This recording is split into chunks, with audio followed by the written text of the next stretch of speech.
കണ്ണിനടിയിലെ കറുപ്പിനും കണ്ണിന് താഴെ ബാഗ് പോലെ ഐ ബാഗ്സ് വരുന്നതിനും കണ്ണിന് ചുറ്റും കറുപ്പ് കളർ വരുന്നതിനും റിങ്കിൾസ് കണ്ണിന് ചുറ്റും വരുന്നതിനും കണ്ണിന് ചുറ്റുമുള്ള സ്കിന്ന് വളരെ ഏജ്ഡ് ആയിട്ട് ടയർഡ് ആയിട്ട് തോന്നുന്നതിനും ഒക്കെ ഒരു വീഡിയോ ആണ് ഇന്ന് നമ്മൾ നോക്കാൻ പോകുന്നത്. ഹായ് ഹലോ, എല്ലാവർക്കും സുഖമല്ലേ? നിങ്ങൾക്ക് എല്ലാവർക്കും സുഖമാണെന്ന് വിശ്വസിക്കുന്നു. നമ്മൾക്ക് ഒരു ഏജ് ഒക്കെ ആകുമ്പോൾ അല്ലെങ്കിൽ ഒരു 30 ഇയേഴ്സ് മേലിലാകുമ്പോൾ അല്ലെങ്കിൽ എന്തെങ്കിലും കാരണം കൊണ്ട് നമ്മുടെ കണ്ണിന് ചുറ്റുമുള്ള ആ ഒരു ഭംഗി പെട്ടെന്ന് അങ്ങ് പോകും അല്ലേ? ചിലർക്ക് കറുത്ത കളർ വരുന്നതായിരിക്കും, ചിലർക്കൊരു ടയർഡ്നെസ് വരുന്നതായിരിക്കും, ചിലർക്ക് കണ്ണിന് ചുറ്റും ചുളിവ് വീഴുന്നതായിരിക്കും, ചിലർക്ക് കണ്ണിനടിയിൽ മസിൽസ് പോലെ കാണുന്നതായിരിക്കും. സോ എന്തൊക്കെയോ പ്രോബ്ലംസ് നമ്മുടെ കണ്ണിനെ ബാധിക്കും. ആദ്യം തന്നെ പറയട്ടെ, നമ്മുടെ കണ്ണിന് എന്തെങ്കിലും ഒരു പ്രശ്നമുണ്ട്, നമ്മൾ സ്ട്രെയിൻ ചെയ്താണ് എന്തിനെങ്കിലും നോക്കുന്നതെന്ന് നമുക്ക് ഒരു ഏജ് ആകുമ്പോൾ നമുക്ക് മനസ്സിലാവും. അല്ല, ചിലർക്ക് കണ്ണാടി ആദ്യമേ തന്നെ ഉണ്ടാവും. നമ്മൾ സ്ട്രെയിൻ ചെയ്താണ് നോക്കുന്നതെന്ന് നമ്മൾക്ക് മനസ്സിലായി കഴിഞ്ഞാൽ അപ്പം തന്നെ കണ്ണിൻ്റെ ഡോക്ടറെ കണ്ടിട്ട് കണ്ണാടി വേണമെന്നുണ്ടെങ്കിൽ വെക്കാനായിട്ട് മറക്കരുത്. അല്ലെന്നുണ്ടെങ്കിൽ നമ്മൾ നോക്കുന്നത് ചിലപ്പോൾ നെറ്റി ചുളിച്ച് നോക്കുകയും ഐബ്രോ പൊന്തിച്ച് നോക്കുകയൊക്കെ ചെയ്യുമ്പോൾ കണ്ണിങ്ങനെ ഷ്രിങ്കായിട്ട് ചുരുക്കി വെച്ച് നോക്കുകയൊക്കെ ചെയ്യുമ്പോൾ പെട്ടെന്ന് അതിൻ്റെ ചുറ്റുമുള്ള ഏരിയയിൽ റിങ്കിൾസ് വീഴാനുള്ള സാധ്യത. നമ്മളുടെ ഇന്നത്തെ വീഡിയോ എന്ന് പറയുന്നത് നമ്മളുടെ കണ്ണിന് ചുറ്റുമുള്ള സൗന്ദര്യത്തിനെ എങ്ങനെ നിലനിർത്താം എന്നുള്ളതാണ്. എത്ര ഏജ് ആയാലും അതുപോലെ തന്നെ പ്രകാശിക്കുന്ന കണ്ണുകളോടെ തന്നെ നമുക്ക് നിലനിർത്താനായിട്ട് സാധിക്കും. കണ്ണിനെ ഒന്ന് ചെറുതായിട്ടൊന്ന് ശ്രദ്ധിച്ചാൽ മതി. പിന്നെ ആദ്യം തന്നെ പറയട്ടെ, സ്ക്രീൻ ടൈം വളരെ കുറയ്ക്കാം. പക്ഷെ നമ്മൾക്കത് പറയാമെന്നല്ലാതെ ഇന്നത്തെ ഒരു കാലഘട്ടത്തിൽ നമ്മളെല്ലാം അറിയുന്നത് മൊബൈലിൽ കൂടിയാണ്. നമ്മൾ പല കാര്യങ്ങളും കമ്മ്യൂണിക്കേറ്റ് ചെയ്യുക, നമ്മുടെ ലോകം മൊബൈൽ തന്നെയാണ്. അതിനെ നമ്മൾക്കൊന്നും ചെയ്യാൻ പറ്റത്തില്ല. കാലത്തിനൊപ്പം പോകാനേ നമ്മൾക്ക് പറ്റുള്ളൂ. എന്നാലും കുറച്ചൊക്കെ ഒന്ന് റെഡ്യൂസ് ചെയ്യുക. ഉറങ്ങുന്ന സമയത്ത് മാറ്റി വയ്ക്കുക. നിങ്ങളിൽ പലരും എനിക്ക് പാതിരായ കഴിഞ്ഞ് മെസ്സേജ് ചെയ്യുന്നവരുണ്ട്. സോ ആ സമയത്ത് നിങ്ങൾ സ്ക്രീൻ യൂസ് ചെയ്യാതിരിക്കും. ഞാനത് കാണുന്നത് ഞാനും ഉറങ്ങാതിരിക്കുന്നത് കൊണ്ട് തന്നെയാണ്. പക്ഷേ മനസ്സിലാക്കുക, ഞാൻ രാവിലെ കുറേ നേരം കിടന്ന് ഉറങ്ങുന്ന ഒരാളാണ്. നമ്മൾക്കിന്ന് കണ്ണിന് ചുറ്റുമുള്ള സൗന്ദര്യത്തിനെ എങ്ങനെ നിലനിർത്താം, കണ്ണിൻ്റെ പഫിനെസ് എങ്ങനെ കുറയ്ക്കാം, കണ്ണിനടിയിലെ മസിൽസ് തെളിഞ്ഞു വരുന്നത് എങ്ങനെ കുറയ്ക്കാം, കണ്ണിന് ചുറ്റുമുള്ള കറുപ്പ് എങ്ങനെ മാറ്റാം എന്നൊക്കെയുള്ള ഒരു വീഡിയോ ആണ് ഇന്ന് നമ്മൾ നോക്കുന്നത്.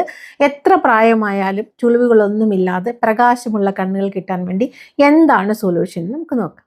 ഈ ആരോമാറ്റിക് കിഴി ഉണ്ടാക്കാനായിട്ട് നമ്മൾക്ക് ആദ്യം വേണ്ടത് ഉണങ്ങിയ റോസ് ഫ്ലവറിന്റെ ഇതളുകളാണ്. പിന്നെ നമ്മൾക്ക് വേണ്ടത് പെരിഞ്ജീരകമാണ്. അടുത്തായിട്ട് നമ്മൾ ഇതിൽ ചേർക്കുന്നത് ത്രിഫലയാണ്. ത്രിഫല ഒരു 10 ഗ്രാമോളം നമ്മൾ എടുത്തിട്ടുണ്ട്. അത് കഴിഞ്ഞ് നമ്മൾക്ക് വേണ്ടത് കുറച്ച് ഇരട്ടി മധുരമാണ്. ഇതൊരു വലിയ ടേബിൾ സ്പൂണോളം നമ്മൾ എടുത്തിട്ടുണ്ട്. ഇതെല്ലാം കൂടെ ചേർത്ത് നമ്മൾ ഒരു കിഴി ഉണ്ടാക്കാൻ പോവുകയാണ്. വളരെ അരോമാറ്റിക് ആയിട്ടുള്ള ഒരു കിഴിയാണിത്. വളരെ സൂതിങ് ആണ് നമ്മുടെ കണ്ണിന്. ഇത് നമ്മൾക്ക് വൃത്തിയുള്ള ഒരു നല്ല തുണിയിലേക്ക് എല്ലാം കൂടെ നമ്മൾക്ക് ഒന്നിച്ചിടാം. ഉണങ്ങിയ റോസിന്റെ ഇതളുകൾ നമ്മളുടെ കണ്ണിനെ കൂളിംഗ് ചെയ്യുകയും സൂത്തിങ് ചെയ്യുകയും ചെയ്യുന്നതാണ്. അതുപോലെ തന്നെ പഫ്നെസ്സിനെ കുറയ്ക്കുകയും നമ്മളുടെ ടയേർഡ് ഐസിന് ഒരു നല്ല പരിഹാരമാണ്. നമ്മളുടെ കണ്ണിന് ആന്റി ഇൻഫ്ലമേറ്ററി എഫക്റ്റ് തരുന്നതാണ്. അതുപോലെ തന്നെയാണ് ഫെനലും. ട്രഡീഷണൽ ആയിട്ട് ഐസ് കൂള് ചെയ്യുന്നതിന് ഉപയോഗിക്കുന്ന ഒന്നാണ്, കണ്ണുകൾ കൂളാക്കാൻ ഉപയോഗിക്കുന്ന ഒന്നാണ് നമ്മളുടെ പെരിഞ്ജീരകം. മൈൽഡ് ആന്റി ഓക്സിഡന്റ് ആണ്. ഇതെല്ലാം കൂടെ ഒന്നിച്ച് കെട്ടിയ ഒരു കിഴിയാണിത്. ഈ കിഴിയാണ് നമ്മൾ കണ്ണിന് ചുറ്റും വളരെ ചെറിയ ചൂടിൽ ചൂടാക്കിയിട്ട്, വളരെ ചെറിയ ചൂട് സിമ്മിൽ വെച്ച് ചൂടാക്കിയിട്ട് ഓഫ് ആക്കിയിട്ട് വേണം ഇതിങ്ങനെ എടുക്കാനായിട്ട്. വളരെ ചെറിയ ചൂടിൽ നമ്മൾക്ക് കണ്ണിന് ചുറ്റും വെക്കാവുന്നതാണ്. നല്ല ആരോമയാണ് നമ്മൾക്കിത് തരുന്നത്. നല്ലൊരു റിലാക്സേഷൻ തരും. തലവേദന ഉള്ളപ്പോഴും നിങ്ങൾക്കിത് നെറ്റിയിൽ വെച്ചാൽ നല്ലൊരു റിലാക്സേഷൻ കിട്ടുന്നതാണ്. മറ്റുള്ള എല്ലാ ഇൻഗ്രീഡിയൻസും പോലെ തന്നെ ലിക്വറൈസും ഇരട്ടി മധുരവും നമ്മുടെ സ്കിന്നിന് കളർ തരാനും കണ്ണിന് ചുറ്റും നല്ല കളർ തരാനും കറുത്ത മാർക്കുകളും വരകളും ഒക്കെ പോകാൻ സഹായിക്കുന്ന ഒരു anti oxidant anti inflammatory property ഉള്ള ഒന്നാണ് ലിക്വറൈസ്. ആരോഗ്യമുള്ള ഒരു കണ്ണ്, സൗന്ദര്യമുള്ള ഒരു കണ്ണൊക്കെ ഉണ്ടെങ്കിലല്ലേ നമുക്ക് ഐലൈനർ ഒക്കെ എഴുതിയാലും കാജൽ എഴുതിയാലും കരി വരച്ചാലും ഒക്കെ ഒരു ഭംഗി ഉണ്ടാവുള്ളൂ. കണ്ണിന് ചുറ്റും കുറേ ഏജ് തോന്നുന്ന ഒരു സ്കിന്നാണ് ഉള്ളതെങ്കിൽ നമ്മൾ ഫേസ് എത്ര മേക്കപ്പ് ചെയ്താലും മുഖത്തിനൊരു പ്രകാശമില്ല, ലൈറ്റ് ഇടാത്ത വീട് പോലെ ഇരിക്കും അല്ലേ? നമ്മൾക്ക് വീഡിയോ കണ്ടല്ലോ, അതുപോലെ നിങ്ങൾ ചെയ്യുക. എല്ലാ ദിവസവും ഇത് ചെയ്യാവുന്നതാണ്. ഉറങ്ങുന്നതിന് മുന്നേ ചെയ്യാം, ഇല്ല ഉറങ്ങി എഴുന്നേറ്റാൽ ഉടനെ ചെയ്യാം. എപ്പോഴെങ്കിലും ഒരു പ്രാവശ്യം ഇതിങ്ങനെ ചെയ്യുന്ന വളരെ നല്ലതാണ്. നിങ്ങൾക്കത് ചൂടാക്കാൻ ചൂടാക്കുന്ന രീതി എങ്ങനെ വേണേൽ ചൂടാക്കാം. ഞാനിപ്പോൾ എനിക്ക് അവൈലബിൾ ആയിട്ടുള്ള രീതിയിൽ ചൂടാക്കി, ഞാൻ ഇങ്ങനെയാണ് ചൂടാക്കുക. ഇല്ലെങ്കിൽ നിങ്ങൾക്ക് മണൽ ചൂടാക്കിയിട്ട് അതിനകത്ത് കുറച്ച് കുഞ്ഞു കുഞ്ഞു മണലല്ല, കുറച്ച് വലിയ മണലുണ്ടാവും, ചരൽ, അത് ചൂടാക്കിയിട്ട് നിങ്ങൾക്ക് അതിൻ്റെ പുറത്ത് വെച്ചിട്ട് ചൂടാക്കിയിട്ടും വേണമെങ്കിൽ നമുക്ക് ഇത് കണ്ണിന് ചുറ്റും വെക്കാം. ഇത് ചൂടാക്കുന്ന എന്തിനാണെന്ന് വെച്ചാൽ അതിനകത്ത് നമ്മൾ ഇട്ടിരിക്കുന്ന ഹെർബ്സിനെ ഒന്ന് എൻഹാൻസ് ചെയ്യാൻ വേണ്ടിയാണ് നമ്മളത് ചൂടാക്കുന്നത്. ചൂടാക്കി വെക്കുമ്പോൾ നമ്മൾക്ക് അതിൻ്റെയൊക്കെ ആരോമ നമുക്ക് കിട്ടും. ആരോമ മീൻസ് മണം നമുക്ക് കിട്ടുകയും നമ്മളുടെ കണ്ണിന് ചുറ്റുമുള്ള എല്ലാ ഗ്രന്ഥികളും ഉണരുകയും സ്കിന്നൊന്ന് എൻഹാൻസ് ആകുകയും എൻറിച്ച് ആകുകയും നറിഷ് ആകുകയും ഒക്കെ ചെയ്യുന്നതാണ്. ഇത് മാത്രം ചെയ്താൽ പോരാ, സ്ക്രീൻ ടൈം കുറയ്ക്കുക, രാത്രി ലൈറ്റ് ഇട്ട് ഉറങ്ങുന്നത് കുറയ്ക്കുക, ലൈറ്റ് ഓഫ് ചെയ്തിട്ട് സ്ക്രീനിൻ്റെ ലൈറ്റ് തന്നെ ഫേസിലോട്ട് അടിക്കുന്നതും കണ്ണിന് ചുറ്റുമുള്ള ഭാഗത്തോട്ട് അടിക്കുന്നതും ഒക്കെ കണ്ണിന് സ്ട്രെയിനാണ്. കൺപീലി കൊഴിഞ്ഞു പോകാനും കണ്ണ് ഷ്രിങ്ക് ആവാനും കണ്ണിന് ചുറ്റും ബ്ലാക്ക് കളർ വീഴാനും കണ്ണിനടിയിൽ മസിൽസ് തെളിയാനും ഒക്കെ കാരണം നമ്മൾ സ്ക്രീൻ ടൈം കൂടിപ്പോയത് കൊണ്ടാണ്. അതൊക്കെ സ്ക്രീൻ ടൈം ഒന്ന് റെസ്ട്രിക്റ്റ് ചെയ്യുക. എത്ര നേരമേ ഞാൻ മൊബൈൽ നോക്കിയുള്ളൂ അല്ലെ ലാപ്ടോപ്പ് നോക്കിയുള്ളൂ എന്ന് തീരുമാനിച്ചു കഴിഞ്ഞാൽ പിന്നെ നല്ലൊരു ലൈഫായിരിക്കും. നമുക്ക് കണ്ണ് തുറന്ന് പുറത്തോട്ടൊക്കെ ഒന്ന് നോക്കാൻ പറ്റും. അതിനു വേണ്ടിയാണ് ഞാൻ പറയുന്നത് ഗാർഡനിങ് ചെയ്യൂ, നല്ല പെറ്റ്സിനെ വളർത്തൂ. നിങ്ങൾക്ക് ഫ്രണ്ട്ലി ആയിട്ടുള്ള പെറ്റ്സിനെ വളർത്താം, അല്ലെങ്കിൽ നിങ്ങൾക്ക് എന്തെങ്കിലും സ്പിരിച്വലായിട്ട് ചെയ്യാം, പാട്ട്, ഇതെല്ലാം കൂടെ മിക്സ് ചെയ്തും ചെയ്യാം. അങ്ങനെ ചെയ്ത് ചെയ്യാം. പിന്നൊരു കാര്യം, നിങ്ങൾ കമ്പയർ ചെയ്യാതിരിക്കുക. നിങ്ങളെയും മറ്റുള്ളവരെയും ചേർത്ത് കമ്പയർ ചെയ്തിട്ട് എൻ്റെ പ്രായമാണല്ലോ അവർക്ക്, ആ പ്രായത്തിൽ അവർക്ക് നല്ല കണ്ണുകളാണല്ലോ എനിക്കില്ലല്ലോ, അങ്ങനെ ഒരിക്കലും ചെയ്യാൻ പാടില്ല. ഓക്കെ, നമ്മൾ അങ്ങനെ ചെയ്യുമ്പോൾ നമ്മൾക്ക് ഭയങ്കര എന്തോ ഒരു ഡിസ്റ്റർബൻസ് ആണ് മനസ്സിലുണ്ടാകുന്നത്. അങ്ങനെ കമ്പയർ ചെയ്യാനേ പാടില്ല. നമ്മൾക്കുള്ള സൗന്ദര്യത്തിനെ മാക്സിമം ആക്കാൻ ശ്രമിക്കുക എന്നുള്ളതല്ലാതെ അവരെയും ഇവരെയും വെച്ച് കമ്പയർ ചെയ്യുക. ആൻറ്റി ഏജിങ്ങിലെ ഏറ്റവും വലിയൊരു ചലഞ്ച് അതാണ്. അവർക്കില്ലല്ലോ എനിക്കുണ്ടല്ലോ, അല്ല അവരെ പോലെ എനിക്കാകാൻ പറ്റുന്നില്ലല്ലോ, അങ്ങനെ ഒരിക്കലും ചിന്തിക്കാൻ പാടില്ല. മറ്റുള്ളവർ ചിലപ്പോൾ മറ്റുള്ളവരെ വെച്ച് കമ്പയർ ചെയ്ത് സംസാരിക്കുമായിരിക്കും.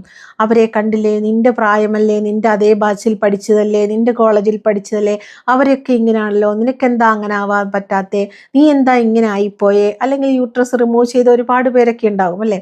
അതൊന്നും ചിന്തിക്കേണ്ട കാര്യമില്ല. നമ്മൾക്ക് ഇപ്പോൾ ഉള്ള കറണ്ട് സിറ്റുവേഷൻ, നമ്മളുടെ ഇപ്പോഴത്തെ ആ ഒരു സ്റ്റേജിനെ മാക്സിമം എങ്ങനെ ബെറ്റർ ആക്കി കൊണ്ടുപോകാം എന്ന് മാത്രമാണ് നമ്മുടെ ലൈഫ് എന്ന് മനസ്സിലാക്കണം. മറ്റുള്ളവരുടെ ലൈഫ് നമ്മുടെ ലൈഫ് ആവുമോ? അല്ല. ഞാൻ എപ്പോഴും പറയുന്ന പോലെ ഇതൊരു ലോകമാണ്.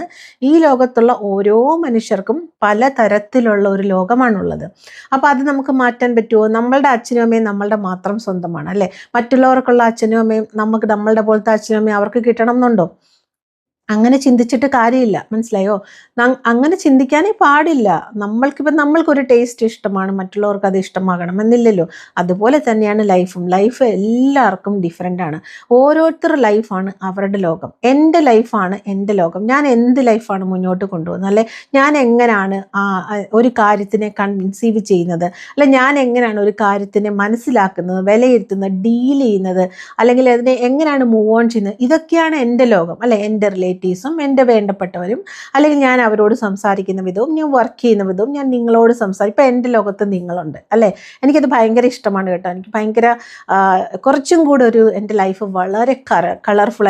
ഞാൻ നിങ്ങളെ എല്ലാവരും കൂടെ ഒരു ബൊക്കയിലെ മനോഹരമായിട്ടുള്ള പൂക്കളായിട്ടാണ് ചിന്തിക്കുന്നത് എപ്പോഴും. സോ എൻ്റെ ലൈഫിൽ എനിക്കൊരു നല്ലൊരു ഫ്ലവർ ബൊക്കെ കിട്ടിയ പോലെയാണ് നിങ്ങളെല്ലാവരും. അപ്പോൾ എൻ്റെ ലൈഫ്, എനിക്ക് ഏറ്റവും ഇഷ്ടം ലോകത്തിലെ ഫ്ലവേഴ്സും പ്ലാന്റ്സുമാണ്. അപ്പോൾ ഞാൻ അങ്ങനെ കാണുമ്പോൾ എനിക്കതിന് ഭയങ്കര ഭംഗിയാണ്. നിങ്ങൾ ചോദിക്കുന്ന ചോദ്യങ്ങൾ എനിക്ക് ഇറിറ്റേറ്റ് ആവാറില്ല. നിങ്ങളുടെ കമൻസിന് ഞാൻ മറുപടി തരുന്നുണ്ട്. അതെനിക്കിഷ്ടമാണ്. അല്ലെങ്കിൽ എൻ്റെ കമ്മിറ്റ്മെൻറ്റ്സ് ആണ്. ഓക്കെ, എനിക്കിഷ്ടമാണ് എന്നുള്ളതിനേക്കാളും കൂടുതൽ അതിൻ്റെ കറക്റ്റായിട്ടുള്ള ആൻസർ എന്ന് പറഞ്ഞാൽ അതെൻ്റെ കമ്മിറ്റ്മെൻ്റ് ആണ്. അല്ലേ, നിങ്ങളോട് ഞാൻ കമ്മിറ്റ് ചെയ്തിരിക്കുകയാണ് അല്ലേ. എന്ന് വെച്ച് സ്കിൻ കെയറും ഹെയർ കെയറും അല്ലാത്ത ഡൗട്ടുകളൊന്നും ചോദിച്ചാൽ എനിക്കറിയില്ല കേട്ടോ. ഞാൻ അങ്ങനെയുള്ള കാര്യങ്ങളിൽ ഡോക്ടറെ കാണേണ്ട കേസസിൽ ഉറപ്പായിട്ടും നിങ്ങൾ ഡോക്ടറെ തന്നെ കാണണം. എൻ്റെ ഏറ്റവും വലിയൊരു റിക്വസ്റ്റാണ്. സുഖമില്ലാത്ത അവസ്ഥയിൽ ഉറപ്പായിട്ടും ഡോക്ടറെ കാണുക. അതൊക്കെ വേറെ സബ്ജക്റ്റ്. നമുക്കതൊന്ന് സീരിയസ് മാറ്റേഴ്സ് ഒന്നും ഇവിടെ സംസാരിക്കേണ്ട. ഇത് നമ്മുടെ റിലാക്സേഷൻ പോയിന്റ് ആണ്. ഈ ചാനൽ നമ്മൾ സംസാരിക്കുന്ന ഒരു 10, 20, 18 മിനിറ്റ്. ആ സമയത്ത് നമുക്കൊന്ന് റിലാക്സ് ചെയ്യാം. നിങ്ങൾക്ക് നിങ്ങളെ തന്നെ കണ്ടുപിടിക്കാനും നിങ്ങൾക്കറിയാം അല്ലേ. നമ്മൾക്ക് എല്ലാം തന്നെ അറിയാം. മറ്റുള്ളവർ സംസാരിക്കുന്ന നമ്മൾ കേൾക്കുമ്പോഴോ, അല്ലെ മറ്റുള്ളവർ നമ്മളോട് സംസാരിക്കുമ്പോഴോ നമ്മൾക്ക് അവർ പറഞ്ഞു തന്നു എന്ന് ചിന്തിക്കുക, അല്ലാതെ വേറെ മാതിരി ഒന്ന് ചിന്തിച്ച് നോക്കിക്കേ. എന്താണെന്ന് വെച്ചാൽ നമ്മളുടെ ബ്രെയിനിൽ തന്നെ എല്ലാം നമ്മൾക്കറിയാം, എല്ലാം നമ്മുടെ കയ്യിൽ തന്നെയുണ്ട് അല്ലേ. നമ്മൾക്ക് അതിനൊന്ന് റീകളക്ട് ചെയ്തെടുക്കാനാണ് സാധിക്കുന്നത് അല്ലേ. ഞാൻ പറഞ്ഞ ശരിയല്ലേ? നിങ്ങൾക്ക് തന്നെ നിങ്ങളുടെ ബ്രെയിനിൽ എല്ലാം തന്നെ അറിയാം. നിങ്ങൾക്കും ഒരുപാട് എക്സ്പീരിയൻസസ് ഉണ്ട് ലൈഫിൽ അല്ലേ. 1 വയസ്സുള്ള ഒരു കുട്ടിക്ക് പോലും അതിൻ്റെതായ എക്സ്പീരിയൻസ് ഉണ്ട് ലൈഫിൽ.